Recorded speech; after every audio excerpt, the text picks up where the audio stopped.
تیری عظمتوں سے ہوں بے خبر، یہ میری نظر کا قصور ہے۔ اعوذ باللہ من الشیطان الرجیم، بسم اللہ الرحمن الرحیم۔ وَيَسْأَلُونَكَ عَنِ الْمَحِيضِ قُلْ هُوَ أَذًى فَاعْتَزِلُوا النِّسَاءَ فِي الْمَحِيضِ وَلَا تَقْرَبُوهُنَّ حَتَّى يَطْهُرْنَ فَإِذَا تَطَهَّرْنَ فَأْتُوهُنَّ مِنْ حَيْثُ أَمَرَكُمُ اللَّهُ إِنَّ اللَّهَ يُحِبُّ التَّوَّابِينَ وَيُحِبُّ الْمُتَطَهِّرِينَ۔ صدق اللہ العظیم۔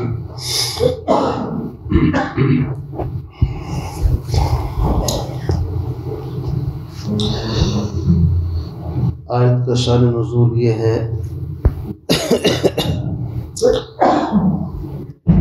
مدینہ منورہ کے اندر، اس کے اطراف میں جو یہود آباد تھے، ان کے یہاں پر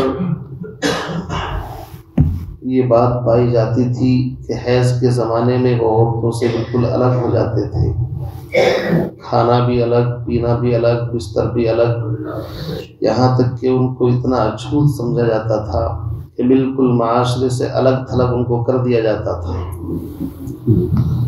تو نیا نیا اسلام پھیل رہا تھا، لوگ ادھر ادھر سے مدینہ منورہ کے اندر اکٹھے ہو رہے تھے، اور ہر قوم کا مزاج الگ الگ ہے۔ تو اس سلسلے کے اندر بھی ایک عجیب مسئلہ یہ پیش آیا کہ بعض لوگ تو اس کے اندر اس حد تک افراط اور تفرید کے اندر مبتلا تھے، جیسے یہود وہ بالکل عورتوں کو الگ کر دیا کرتے تھے، ان کے مکانات، ان کے کمرے بھی الگ۔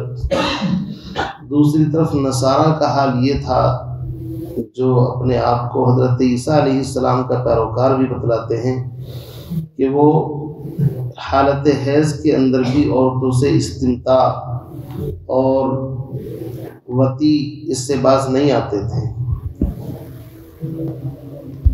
تیسری طرف مشرکین ہیں، حنود ہیں، ان کا اس سلسلے میں الگ رویہ تھا۔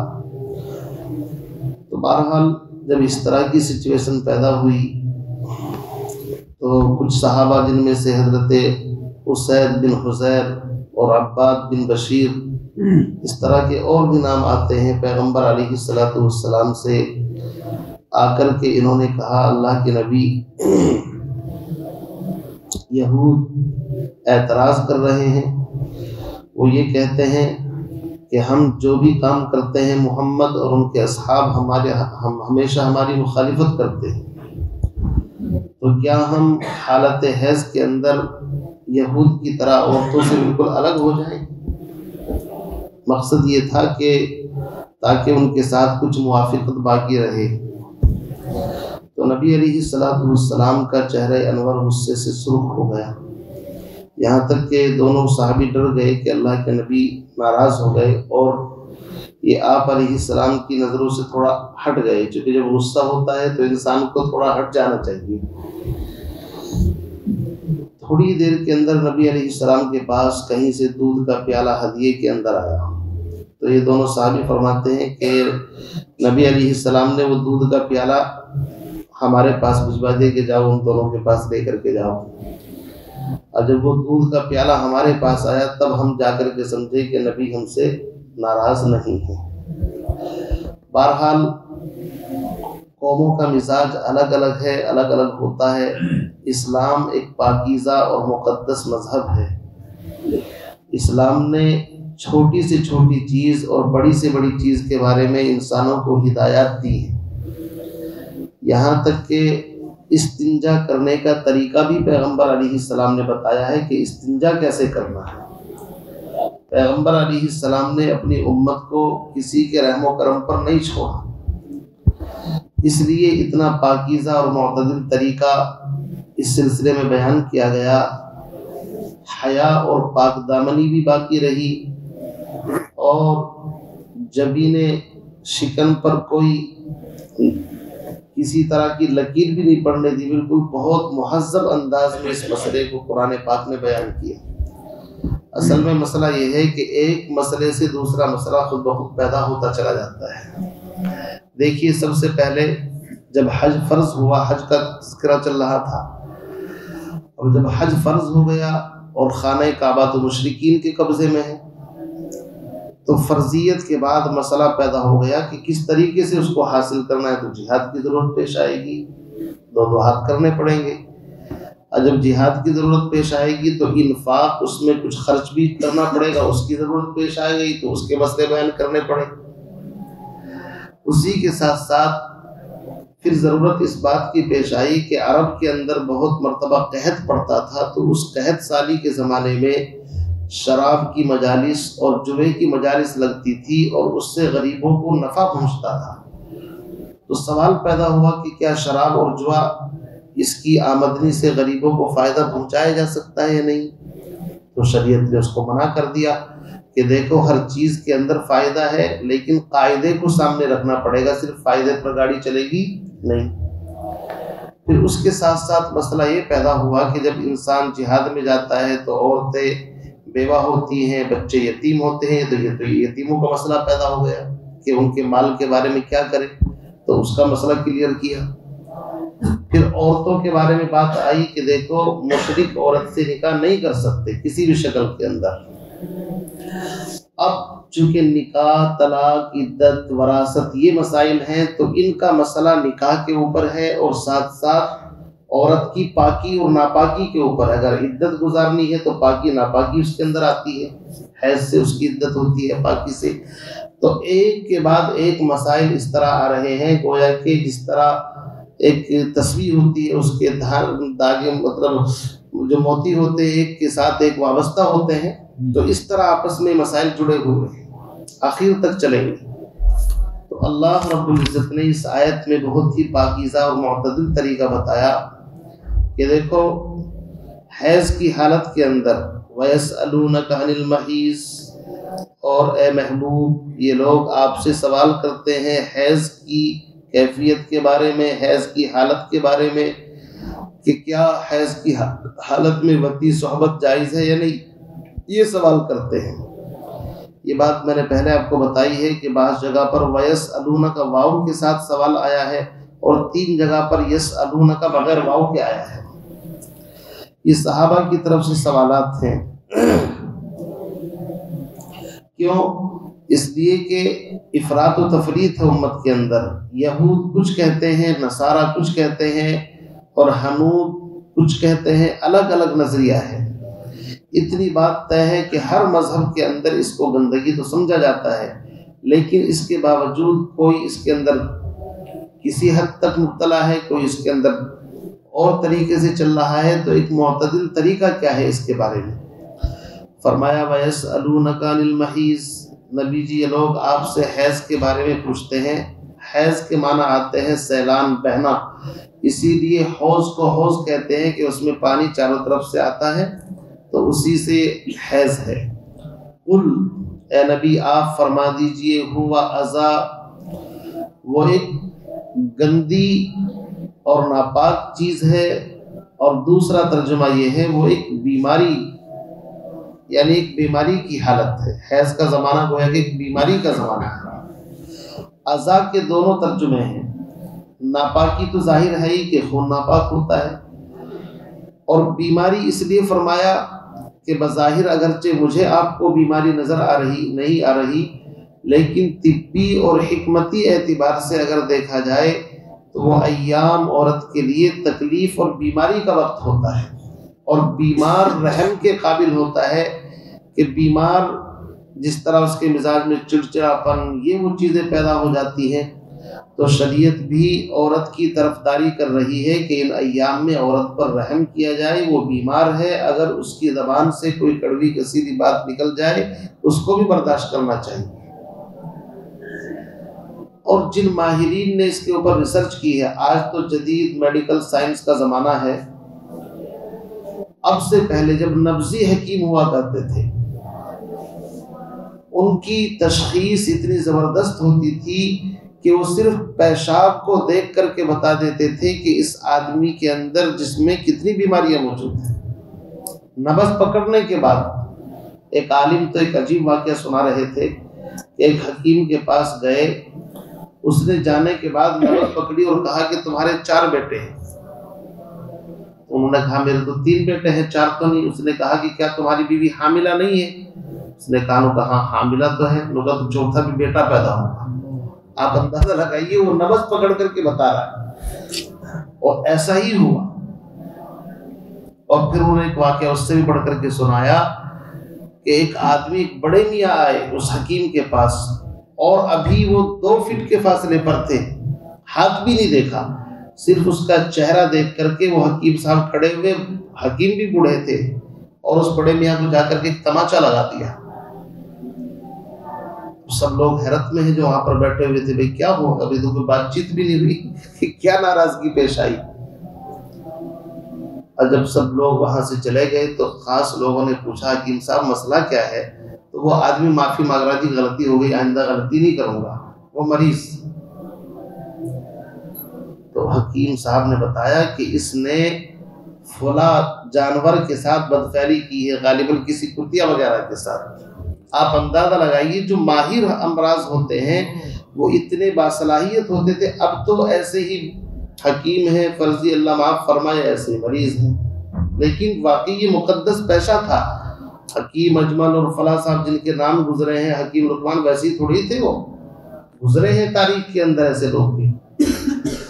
تو عرض کرنے کا مقصد یہ ہے کہ اگر انسان بد پرہیزی کرے، ایک عالم تو یہ کہہ رہے مجھے گوشت کھانے سے منع کیا ایک حکیم نے، زبردستی ایک صاحب نے میری دعوت کر دی اور میں 4 دن کے بعد حاضر ہوا، تو حکیم صاحب نعرہ چلو بھاگو یہاں سے، جاؤ، تمہارا علاج نہیں ہوگا، تم پرہیز نہیں کرتے۔ انہوں نے کہا حضرت میں نے کیا بد پرہیزی کی؟ کیا کہ تم نے گوشت کھایا ہے، تمہارا چہرہ بتا رہا ہے۔ تو آپ اندازہ لگائیے کہ بیماری حیض کی حالت کے اندر اگر انسان بیوی کے قریب جاتا ہے تو اس کے جسم کے اوپر کیا غلط اثرات پڑتے ہیں آپ اور ہم اندازہ بھی نہیں لگا سکتے۔ شریعت نے قرآن کے نزول کے وقت اس چیز سے بالکل پرہیز مکمل بتایا کہ دیکھو اس زمانے میں عورت کے ساتھ صحبت جائز نہیں ہے، نہ تو بالکل اس کو اچھوت سمجھو کہ مکان بھی الگ، کھانا بھی الگ، پینا بھی الگ، نہیں، یہ بھی غلط بات ہے۔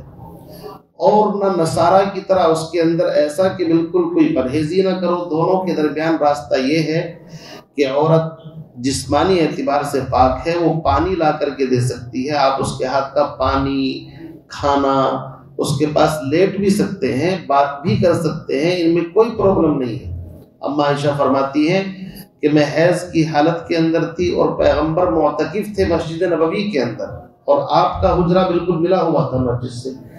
تو پیغمبر علیہ السلام نے کوئی چیز مجھ سے مانگی، کوئی چٹائی وغیرہ کمرے سے اٹھا کر کے دے دو، تو میں تھوڑی ہچکچائی کہ میری حالت تو حیض کی ہے۔ آپ نے فرمایا تم حیض سے ہو کہ جی؟ فرمایا پھر تمہارے ہاتھوں پر تو نہیں لگ رہا ہے، لاؤ اٹھا کر کے دے دو۔ یہ امت کو تعلیم دی جا رہی ہے۔ پیغمبر علیہ السلام نے اپنا سر نکالا مسجد سے اور کہا اس کو دھو، یعنی بتایا کہ حیض کی حالت میں عورت اپنے شوہر کو چھو سکتی ہے، خدمت کر سکتی ہے اس کی۔ اما عائشہ تو یہاں تک فرماتی ہے کہ حجرہ اتنا تنگ تھا، ایک ہی چادر تھی، میں حالت حیض میں ہوتی، آدھا میرے جسم پر، اور پیغمبر نماز پڑھتے تھے، اور کبھی کبھی حجرہ تنگ ہونے کی وجہ سے میرے ہاتھ پیر ادھر ہوتے، تو جب آپ سجدہ کرتے تو ہاتھوں کو اس طرح ہٹا بھی دیتے تھے۔ یعنی نماز کی حالت میں بھی اگر ٹچ ہو جائے تو کوئی وضو نہیں ٹوٹتا، عبادت نہیں ٹوٹتی۔ یہ اسلام پاکیزہ مذہب ہے، البتہ سختی کے ساتھ صحبت کرنے سے منع کیا ہے کہ اس کے جو نقصانات ہیں وہ تمہاری سمجھ سے باہر ہیں۔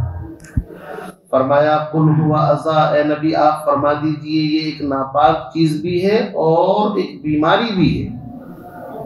اب مسئلہ سنو، فاعتزلوا النساء، بس تم عورتوں سے ایک طرف ہو جاؤ۔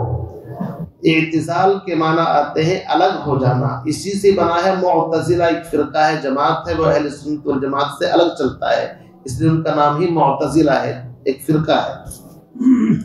فرمایا تم عورتوں سے علیحدگی اختیار کرو فی المحیض، حیض کی حالت میں، یعنی اعلیٰ درجہ یہ ہے کہ عورتوں سے تھوڑا الگ رہو۔ وجہ کیا ہے نفس شیطان کا دوسرا بھائی ہے، کہیں ایسا نہ ہو تم چراگاہ کے جب قریب قریب چرو گے تو چراگاہ میں جانور منہ بھی مار سکتا ہے، اور نقصان بتا دیا اس کا کہ نقصان خطرناک ہے اس کا۔ اس لیے شریعت کی منشا یہ ہے، بہت پاکیزہ الفاظ ہیں شریعت کے، کہ حیض کی حالت میں علیحدگی اختیار کر لو، ان سے تھوڑا فاصلے پر رہو۔ آگے فرمایا وَلَا تَقْرَبُوهُنَّ، ان کے پاس مت جاؤ۔ قریب نہ جانے کا مطلب یہ نہیں کہ بالکل بول چال نہیں کر سکتے، قریب نہ جانے کا مطلب یہی ہے کہ ان سے صحبت جائز نہیں، کب تک؟ حتیٰ یطہرن، یہاں تک کہ وہ پاک ہو جائیں۔ فَإِذَا تَطَہَّرْنَ، بس جب وہ خوب پاک صاف ہو جائیں، فَأْتُوهُنَّ مِنْ حَيْثُ أَمَرَكُمُ اللَّهُ، تو آؤ ان کے پاس وہاں سے جہاں سے اللہ نے آنے کا حکم دیا ہے۔ مسئلہ سمجھو، عورتوں کو 3 طرح کا خون آتا ہے، ایک حیض، ایک نفاس، اور ایک ہوتا ہے استحاضہ۔ حیض ہر مہینے عورت کو 3 دن سے لے کر 10 دن تک آتا ہے، امام اعظم فرماتے ہیں۔ باقی ائمہ ثلاثہ فرماتے ہیں کہ 15 دن تک بھی آ سکتا ہے، لیکن امام اعظم فرماتے نہیں، کم سے کم 3 دن مدت ہے اس کی، اور زیادہ سے زیادہ کتنی ہے؟ 10 دن، یعنی مہینے میں 1/3 حصہ عورتوں کی ناپاکی کا ہے۔ اس میں مسئلہ یہ ہے کہ عورت اگر 10 دن سے پہلے اس کی عادت ہے 3 دن 2 دن 4 دن، تو اب جب تک عورت ایک نماز کا وقت نہ گزر جائے یا غسل نہ کر لے، اس وقت تک اس سے صحبت نہیں کرنی چاہیے۔ البتہ اگر 10 دن کے بعد حیض بند ہو تو پھر بہتر تو یہی ہے کہ غسل کے بعد ایک وقت کا نماز کا وقت گزر جائے تب صحبت کی جائے۔ البتہ اگر 10 دن کے بعد بغیر غسل کے بھی صحبت کر لی تو اس کا جواز ہے، یعنی اس میں کوئی گناہ نہیں ہے۔ وجہ اس کی یہ ہے، قرآن میں 2 لفظ آئے ہیں، ایک ہے یطہرن، ایک ہے تطہرن، اور الفاظ کی زیادتی معنی کی زیادتی پر دلالت کرتی ہے۔ تو امام اعظم ابو حنیفہ نے دونوں لفظوں سے 2 الگ الگ مسئلے نکالے، کہ جہاں پر یطہرن ہے وہ 10 دن کے بعد کا زمانہ ہے کہ بغیر غسل کیے بھی صحبت جائز ہے، اور جہاں تطہرن ہے وہاں 10 دن سے پہلے کا مسئلہ بیان کیا ہے۔ بات آگے صحیح میں آپ کی؟ بہتر تو یہی ہے کہ عورت نہائے، غسل کرے، خوشبو لگائے اچھی طریقے سے، لیکن الگ الگ مسئلے پر حل ہیں۔ دوسری چیز استحاضہ کہتے ہیں، بیماری کا خون، یہ ہر وقت چلتا رہتا ہے، کوئی نس وغیرہ کھل جاتی ہے، اس میں عورت نماز بھی پڑھے گی، روزے بھی، سارے کام کرے گی، بس الگ وقت کے لیے الگ وضو کر لے اور جتنی چاہے عبادت کرے۔ حیض کی حالت کے اندر نماز معاف ہے، رمضان کے روزوں کی قضا البتہ بعد میں کرے گی، قرآن نہیں پڑھے گی، کوئی اور ایسی چیز یعنی قرآن کو ہاتھ نہیں لگائے گی، البتہ پاک صاف ہو کر کے مصلی پر بیٹھ کر کے چھوٹا موٹا کو ذکر کر لے تاکہ اس کی عادت باقی رہے عبادت کی۔ تیسری چیز ہے نفاس۔ نفاس کہتے ہیں بچے کی پیدائش کے بعد جو خون آتا ہے، اس کی مدت امام اعظم ابو حنیفہ کے نزدیک 40 دن ہے، زیادہ سے زیادہ، بعض کے نزدیک 2 مہینے بھی ہے، بعض ائمہ کے نزدیک۔ البتہ بہت سی عورتیں 10-5 دن میں پاک ہو جاتی ہیں، اور وہ 40 دن کا چلہ کھینچتی رہتی ہے ناپاکی کی حالت میں، شرعاً یہ درست نہیں ہے۔ جب پاک ہو جائیں تب سے نماز روزہ اپنا چالو کر دے۔ اس میں گڑبڑ یہ ہے، عورتیں چلہ کھینچتی ہے پورے 40 دن کا، جیسے جماعت والے چلہ لگاتے ہیں وہ بھی چلہ لگاتی ہے بچے کی پیدائش کے بعد، اور 40 دن تک نہ نہاتی نہ دھوتی کہ بھائی ابھی تو زچہ ہے۔ بھائی اگر خون 10-5 دن بند ہو گیا تو نہلا دھلا کر کے پاک ہو گئی، وہ سمجھے نہیں؟ بہرحال یہ 3 طرح کے خون بنت حوا کو آتے ہیں اور الگ الگ ان کے مسائل ہیں۔ اب فرمایا جب وہ پاک صاف ہو جائے تو وہاں سے آؤ جہاں سے اللہ نے آنے کا حکم دیا۔ حیثو، اس کے 2 ترجمے، ایک یہ کہ جیسے اللہ نے آنے کو کہا، اور ایک جہاں سے۔ تو جیسے کے بارے میں تو مسئلہ یہ ہے کہ شریعت نے اس کے لیے آنے کی کوئی تعین متعین نہیں کی ہے، تمہاری بیویاں ہیں آگے آنے والی ہے، تمہاری کھیتیاں ہیں جہاں سے چاہو آؤ۔ البتہ یہود نے اس سلسلے میں بھی بعض طریقے اپنی طرف سے ایجاد کر رکھے تھے کہ اس طرح آنا چاہیے بیوی کے پاس، اس طرح ہے، یہ ہے، وہ ہے، اگر ایسے کریں گے تو اس کا نقصان یہ ہے۔ شریعت نے کہا بھائی صاحب جس طرح کھانا کھایا جاتا ہے، آپ کسی بھی طریقے سے اس کو کھاؤ گے، لیکن کھاؤ گے اپنے منہ کے اندر، ناک میں نہیں پہنچاؤ گے۔ مقصد کھانا ہے، قرآن کہتا ہے کھاؤ پیو، سب جانتے ہیں فطری تقاضا منہ سے کھانے کا ہے، کہیں اور سے نہیں ہے۔ تو شریعت نے ایسے ہی ان چیزوں کو انسان کی اس کے اوپر چھوڑ دیا ہے اور فطرت کا میلان رکھا ہے۔ مقصد یہ ہے قبول اور دبر الگ الگ مقام ہے، جہاں سے آنے کا مقصد ہے وہاں سے آؤ، من حیث امرکم اللہ۔ آگے فرمایا ان اللہ یحب التوابین، بے شک اللہ تعالی باطنی اعتبار سے توبہ کرنے والوں کو، باطنی اعتبار سے پاک صاف رہنے والوں کو بھی پسند کرتا ہے، جو باطن جن کا پاک ہو۔ توابین کا مطلب جن کا باطن پاک ہو۔ اور وَيُحِبُّ الْمُتَطَہِّرِينَ، اور اللہ تعالی جن کا ظاہری اعتبار سے یعنی جسم، کپڑے اور یہ ساری چیزیں پاک ہو، ان سے بھی محبت کرتا ہے۔ دیکھو دونوں طرح کی پاکیزی چاہیے، ذہنی بھی، باطنی بھی اور ظاہری بھی۔ ظاہری پاکی کا مطلب تو یہ ہے کہ حیض، نفاس، ان چیزوں میں پرہیز کرنا چاہیے۔ باطنی پاکیزگی کا مطلب یہ ہے کہ شریعت نے جو راستے متعین کیے ہیں، جو حدود متعین کی ہیں، ان حدود کو کراس نہیں کرنا ہے۔ شیعہ حضرات کیا کرتے ہیں؟ انہوں نے قرآن کی اس آیت کا صریح انکار اور خلاف ورزی کی ہے۔ وہ کہتے ہیں کہ بیوی سے آگے پیچھے ہر طریقے سے نفع اٹھانا جائز ہے، ان کا مسئلہ یہ ہے۔ حالانکہ قرآن پاک کی آیت کے نص قطعی کے خلاف ہے۔ قرآن نے صاف کہہ دیا وہاں سے آؤ جہاں سے اللہ نے آنے کا حکم دیا ہے۔ اور لواطت کا جو عمل ہے، اس خبیث عمل کے اوپر تو اللہ نے پوری قوم کو ہلاک و برباد کیا ہے۔ اس لیے چاہے وہ مفعول کوئی بھی ہو، بیوی ہو یا کوئی بھی ہو، اس حصے کے اندر استمتاع نفع اٹھانا جائز نہیں ہے، حرام قطعی ہے۔ جس طرح حیض کی حالت میں صحبت کرنا حرام ہے، ایسے ہی اس مقام پر بھی صحبت کرنا حرام ہے۔ آگے اس آیت میں یہی اللہ نے فرمایا کہ اللہ تعالیٰ توبہ کرنے والوں کو اور پاک صاف رہنے والوں کو پسند فرماتے ہیں۔ سبحان اللہ وبحمدہ، سبحانک اللہم وبحمدک، ونشہد ان لا الہ الا انت۔